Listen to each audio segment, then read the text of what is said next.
सियावर रामचंद्र की जय। श्रद्धेय मंच, सभी संत एवं ऋषिगण, यहाँ उपस्थित और विश्व के कोने कोने में हम सबसे साथ जुड़े हुए सभी राम भक्त, आप सबको प्रणाम, आप सबको राम राम। आज हमारे राम आ गए हैं।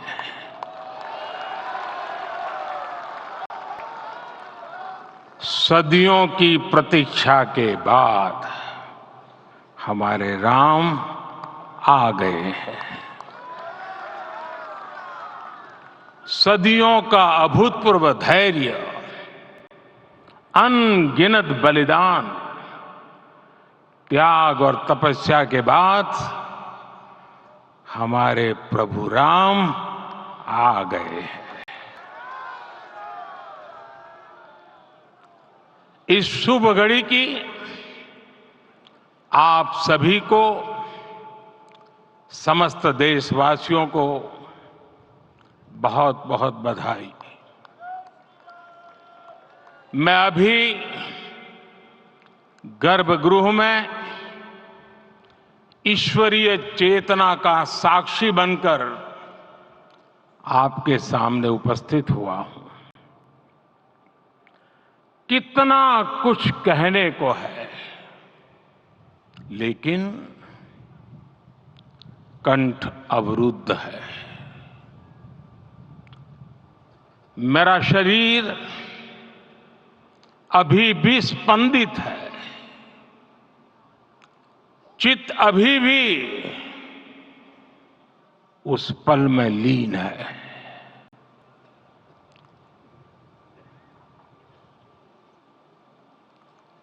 हमारे रामलला अब टेंट में नहीं रहेंगे।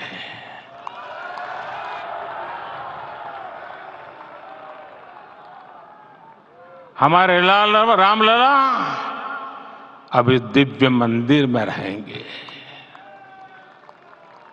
मेरा पक्का विश्वास है, अपार श्रद्धा है कि जो घटित हुआ है, इसकी अनुभूति देश के, विश्व के कोने कोने में राम भक्तों को हो रही होगी।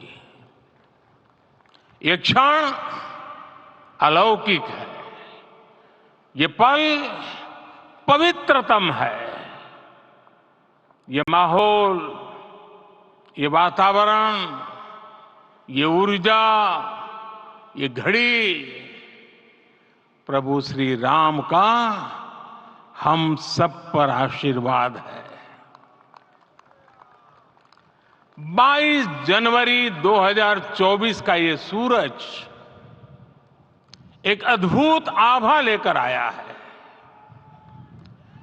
22 जनवरी 2024 ये कैलेंडर पर लिखी एक तारीख नहीं, ये एक नए काल चक्र का उद्गम है।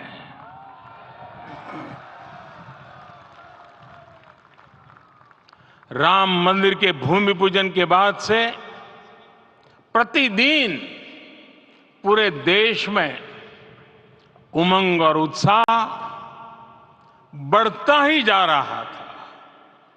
निर्माण कार्य देख देशवासियों में हर दिन एक नया विश्वास पैदा हो रहा था।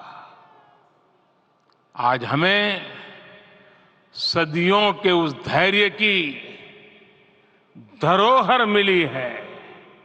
आज हमें श्री राम का मंदिर मिला है। गुलामी की मानसिकता को तोड़कर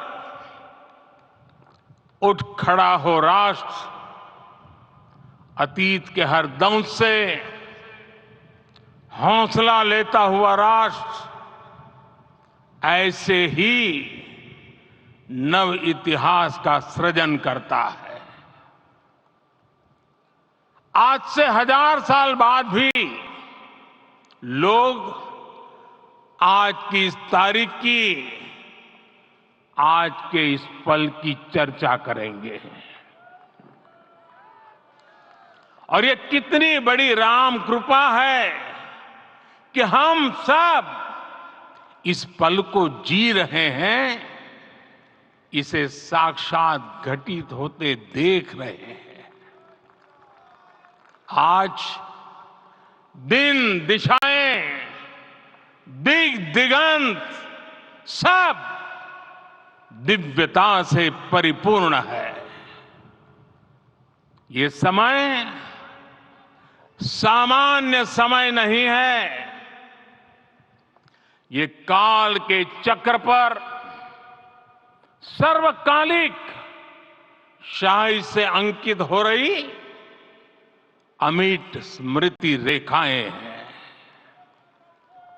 साथियों, हम सब जानते हैं कि जहां राम का काम होता है, वहां पवन पुत्र हनुमान अवश्य विराजमान होते हैं।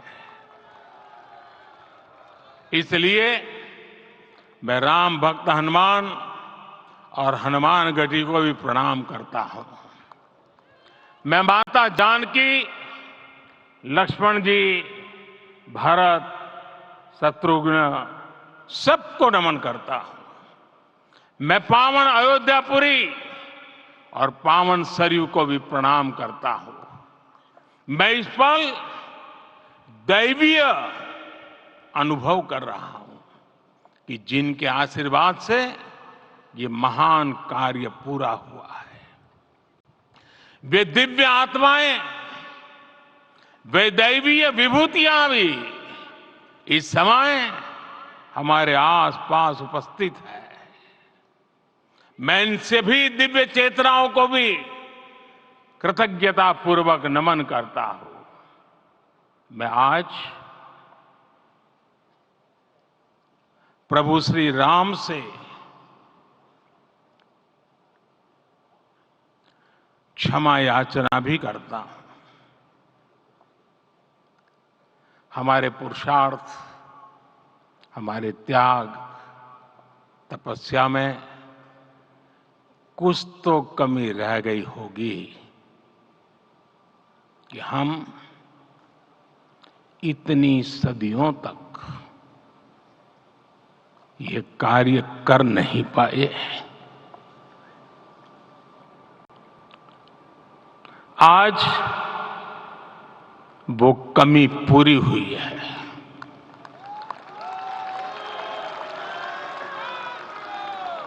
मुझे विश्वास है प्रभु राम आज हमें अवश्य क्षमा करेंगे। मेरे प्यारे देशवासियों, त्रेता में राम आगमन पर पूज्य संत तुलसीदास जी ने लिखा है, प्रभु बिलो की हर से पुरबासी, जनित वियोग विपत्ति समनासी। अर्थात प्रभु का आगमन देकर ही सब अयोध्यावासी, समग्र देशवासी हर्ष से भर गए। लंबे वियोग से जो आपत्ति आई थी, उसका अंत हो गया। उस कालखंड में तो वो वियोग केवल 14 वर्षों का था। तब भी इतना असह्य था। इस युग में तो अयोध्या और देशवासियों ने सैकड़ों वर्षों का वियोग सहा है। हमारी कई कई पीढ़ियों ने वियोग सहा है। भारत के तो संविधान में उसकी पहली प्रति में भगवान राम विराजमान है। संविधान के अस्तित्व में आने के बाद भी दशकों तक प्रभु श्री राम के अस्तित्व को लेकर कानूनी लड़ाई चली। मैं आभार व्यक्त करूंगा भारत की न्यायपालिका का, जिसने न्याय की लाज रख ली।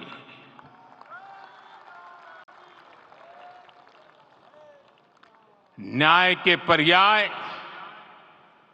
प्रभु राम का मंदिर भी न्यायबद्ध तरीके से ही बना।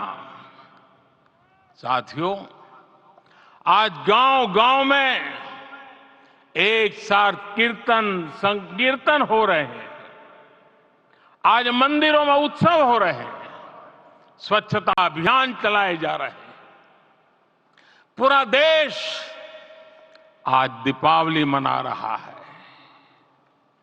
आज शाम घर घर राम ज्योति प्रज्वलित करने की तैयारी है।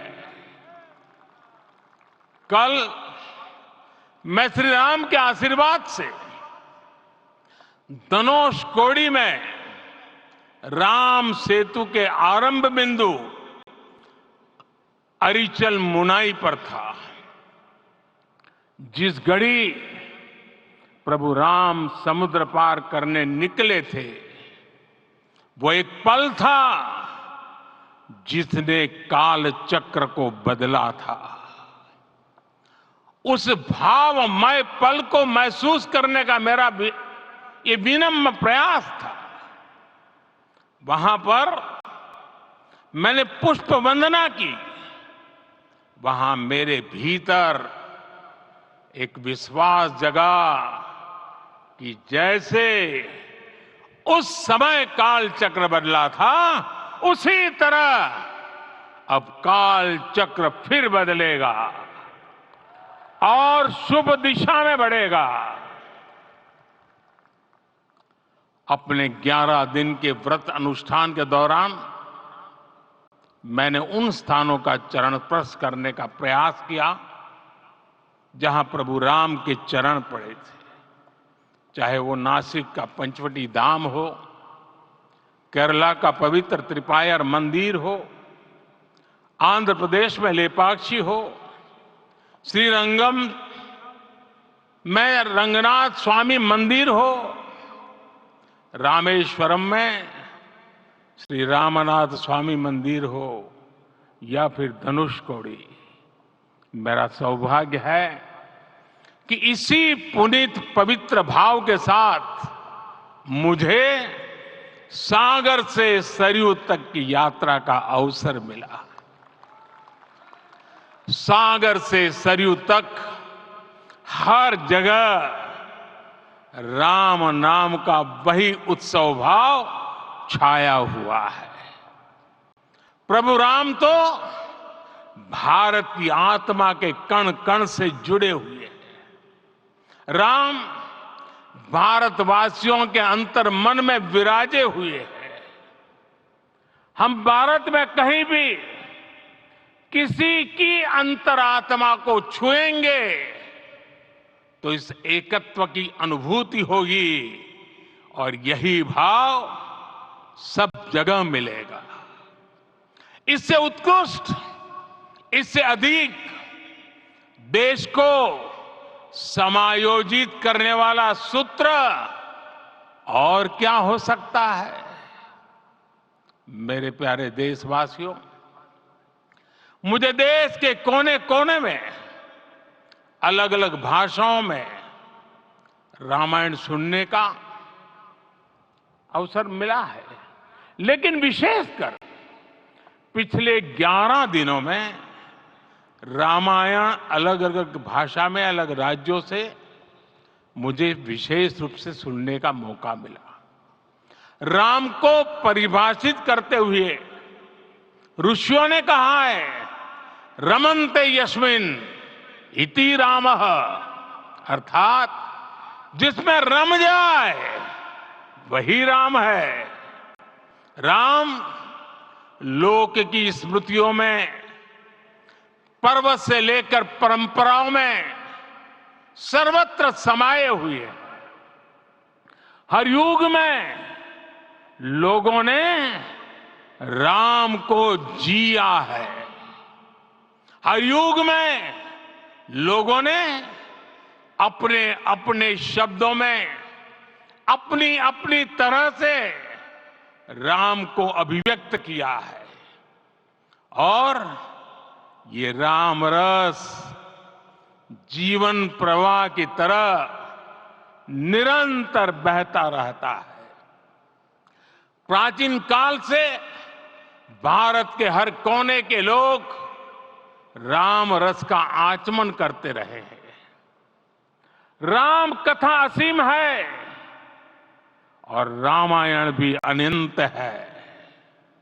राम के आदर्श, राम के मूल्य, राम की शिक्षाएं सब जगह एक समान है। प्रिय देशवासियों, आज इस ऐतिहासिक समय में देश उन व्यक्तित्वों को भी याद कर रहा है जिनके कार्य और समर्पण की वजह से आज हम ये शुभ दिन देख रहे हैं। राम के इस काम में कितने ही लोगों ने त्याग और तपस्या की पराकाष्ठा करके दिखाई है। उन अनगिनत राम भक्तों के, उन अनगिनत कार सेवकों के और उन अनगिनत संत महात्माओं के हम सब ऋणी हैं। साथियों, आज का ये अवसर उत्सवता का क्षण तो है ही, लेकिन इसके साथ ही यह क्षण भारतीय समाज की परिपक्वता के बोध का भी क्षण है। हमारे लिए ये अवसर सिर्फ विजय का नहीं, विनय का भी है। दुनिया का इतिहास साक्षी है कि कई राष्ट्र अपने ही इतिहास में उलझ जाते हैं। ऐसे देशों ने जब भी अपने इतिहास की उलझी हुई गांठों को खोलने का प्रयास किया, उन्हें सफलता पाने में बहुत कठिनाई आई, बल्कि कई बार तो पहले से ज्यादा मुश्किल परिस्थितियां बन गई। लेकिन हमारे देश ने इतिहास की इस गांठ को जिस गंभीरता और भावुकता के साथ खोला है, वो ये बताती है कि हमारा भविष्य हमारे अतीत से बहुत सुंदर होने जा रहा है। वो भी एक समय था जब कुछ लोग कहते थे कि राम मंदिर बना तो आग लग जाएगी। ऐसे लोग भारत के सामाजिक भाव की पवित्रता को नहीं जान पाए। रामलला के इस मंदिर का निर्माण भारतीय समाज के शांति, धैर्य, आपसी सद्भाव और समन्वय का भी प्रतीक है। हम देख रहे हैं ये निर्माण किसी आग को नहीं, बल्कि ऊर्जा को जन्म दे रहा है। राम मंदिर समाज के हर वर्ग को एक उज्जवल भविष्य के पथ पर बढ़ने की प्रेरणा लेकर आया है। मैं आज उन लोगों से आह्वान करूंगा, आइए आप महसूस कीजिए, अपनी सोच पर पुनर्विचार कीजिए। राम आग नहीं है, राम ऊर्जा है। राम विवाद नहीं, राम समाधान है। राम सिर्फ हमारे नहीं है, राम तो सबके हैं। राम वर्तमान नहीं, सिर्फ वर्तमान ही नहीं, राम अनंत काल है। साथियों, आज जिस तरह राम मंदिर प्राण प्रतिष्ठा के इस आयोजन से पूरा विश्व जुड़ा हुआ है, उसमें राम की सर्वव्यापकता के दर्शन हो रहे हैं। जैसा उत्सव भारत में है, वैसा ही अनेक देशों में है। आज अयोध्या का यह उत्सव रामायण की उन वैश्विक परंपराओं का भी उत्सव बना है। रामलला की ये प्रतिष्ठा वसुधैव कुटुंबकम के विचार की भी प्रतिष्ठा है। साथियों, आज अयोध्या में केवल श्री राम के विग्रह रूप की प्राण प्रतिष्ठा नहीं हुई है, ये श्री राम के रूप में साक्षात भारतीय संस्कृति के प्रति अटूट विश्वास की भी प्राण प्रतिष्ठा है। ये साक्षात मानवीय मूल्यों और सर्वोच्च आदर्शों की भी प्राण प्रतिष्ठा है। इन मूल्यों की, इन आदर्शों की आवश्यकता आज संपूर्ण विश्व को है। सर्वे भवन्तु सुखिनः, ये संकल्प हम सदियों से दोहराते आए हैं। आज उसी संकल्प को राम मंदिर के रूप में साक्षात आकार मिला है। ये मंदिर मात्र एक देव मंदिर नहीं है, ये भारत की दृष्टि का, भारत के दर्शन का, भारत के दिग्दर्शन का मंदिर है। ये राम के रूप में राष्ट्र चेतना का मंदिर है। राम भारत की आस्था है, राम भारत का आधार है, राम भारत का विचार है, राम भारत का विधान है, राम भारत की चेतना है, राम भारत का चिंतन है, राम भारत की प्रतिष्ठा है, राम भारत का प्रताप है, राम प्रवाह है, राम प्रभाव है, राम नेति भी है, राम नीति भी है, राम नित्यता भी है, राम निरंतरता भी है, राम विभु है, विशद है, राम व्यापक है, विश्व है, विश्वात्मा है। और इसलिए जब राम की प्रतिष्ठा होती है तो उसका प्रभाव वर्षों या शताब्दियों तक ही नहीं होता, उसका प्रभाव हजारों वर्षों के लिए होता है। महर्षि वाल्मीकि ने कहा है, राज्यम 10 सहस्त्राणि प्राप्य वर्षाणि राघवः, अर्थात राम 10,000 वर्षों के लिए राज्य पर प्रतिष्ठित हुए, यानी हजारों वर्षों के लिए राम राज्य स्थापित हुआ। जब त्रेता में राम आए थे तब हजारों वर्षों के लिए राम राज्य की स्थापना हुई थी। हजारों वर्षों तक राम विश्व पथ प्रदर्शन करते रहे थे। और इसलिए मेरे प्यारे देशवासियों, आज अयोध्या भूमि हम सभी से, प्रत्येक राम भक्त से, प्रत्येक भारतीय से कुछ सवाल कर रही है। श्री राम का भव्य मंदिर तो बन गया, अब आगे क्या? सदियों का इंतजार तो खत्म हो गया, अब आगे क्या? आज के इस अवसर पर जो दैवीय आत्माएं हमें आशीर्वाद देने के लिए उपस्थित हुई हैं, हमें देख रही हैं, उन्हें क्या हम ऐसे ही विदा करेंगे?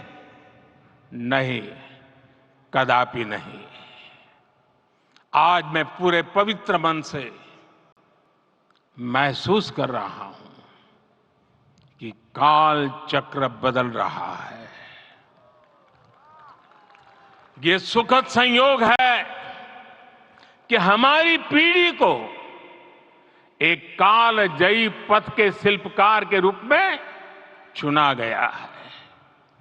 1000 वर्ष बाद की पीढ़ी राष्ट्र निर्माण के हमारे आज के कार्यों को याद करेगी। इसलिए मैं कहता हूं, यही समय है, सही समय है। हमें आज से, इस पवित्र समय से अगले 1000 साल के भारत की नींव रखनी है। मंदिर निर्माण से आगे बढ़कर अब हमें सभी देशवासी यहीं इस पल से समर्थ, सक्षम, भव्य, दिव्य भारत के निर्माण की सौगंध लेते हैं।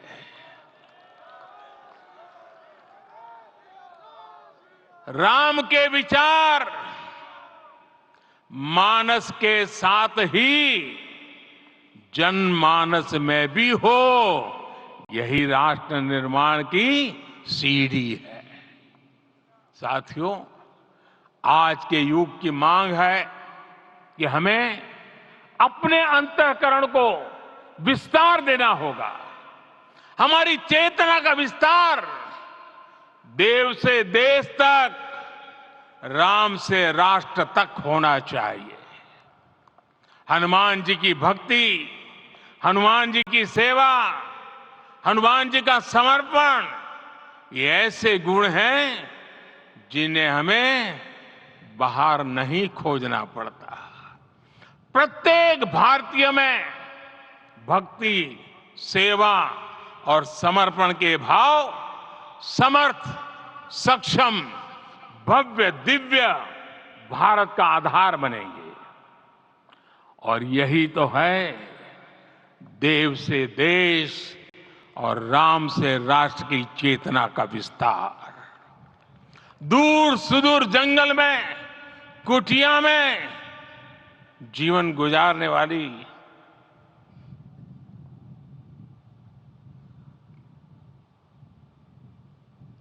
मेरी आदिवासी मां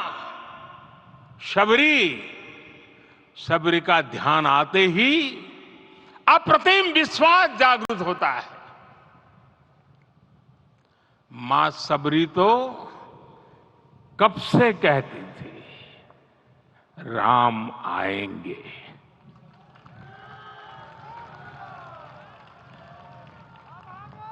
प्रत्येक भारतीय में जन्मा यही विश्वास समर्थ, सक्षम, भव्य भारत का आधार बनेगा।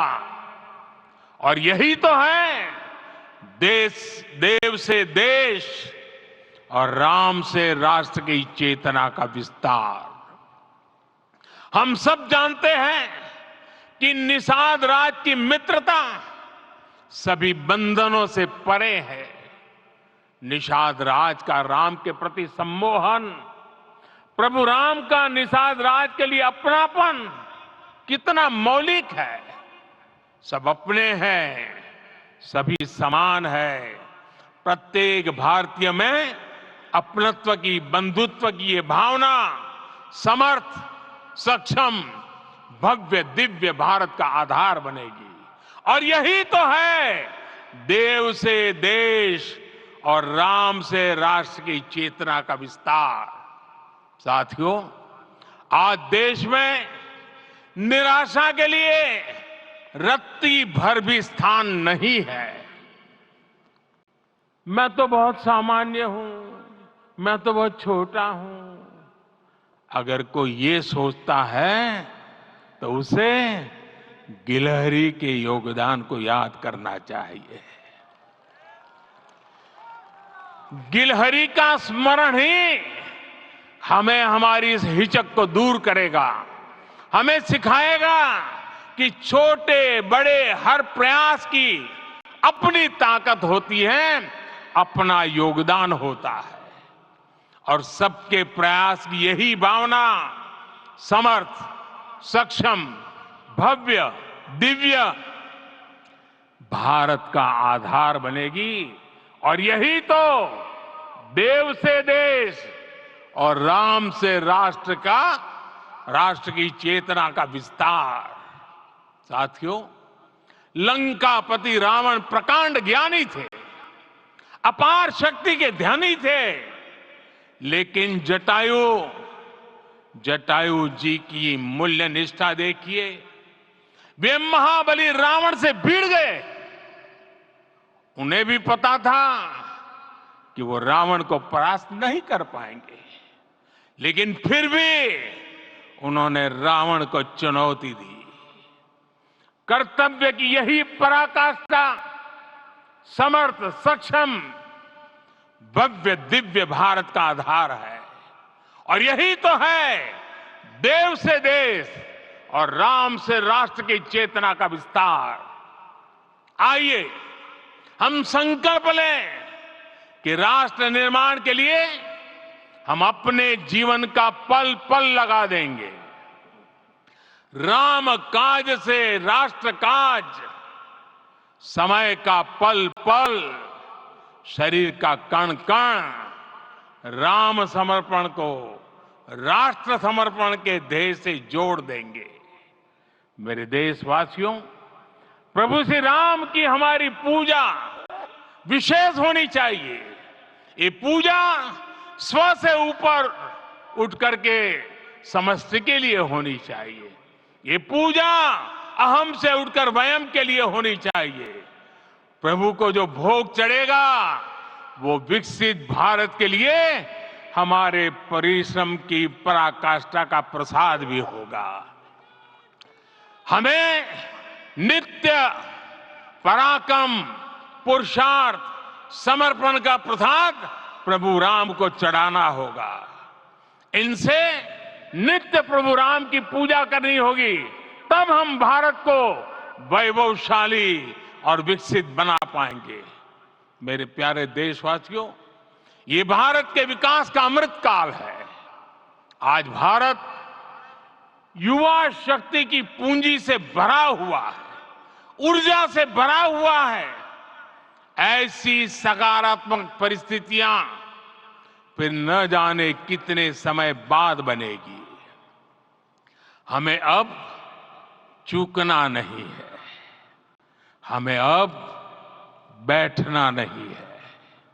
मैं अपने देश के युवाओं से कहूंगा, आपके सामने हजारों वर्ष की परंपरा की प्रेरणा है। आप भारत की उस पीढ़ी का प्रतिनिधित्व करते हैं जो चांद पर तिरंगा लहरा रही है। वो 15 लाख किलोमीटर की यात्रा करके सूर्य के पास जाकर मिशन आदित्य को सफल बना रही है। जो आसमान में तेजस और सागर में विक्रांत का परचम लहरा रही है। अपनी विरासत पर गर्व करते हुए आपको भारत का नव प्रभात लिखना है। परंपरा की पवित्रता और आधुनिकता की अनंतता, दोनों ही पथ पर चलते हुए भारत समृद्धि के लक्ष्य तक पहुंचेगा। मेरे साथियों, आने वाला समय अब सफलता का है। आने वाला समय अब सिद्धि का है। ये भव्य राम मंदिर साक्षी बनेगा भारत के उत्कर्ष का, भारत के उदय का। ये भव्य राम मंदिर साक्षी बनेगा भव्य भारत के अभ्युदय का, विकसित भारत का।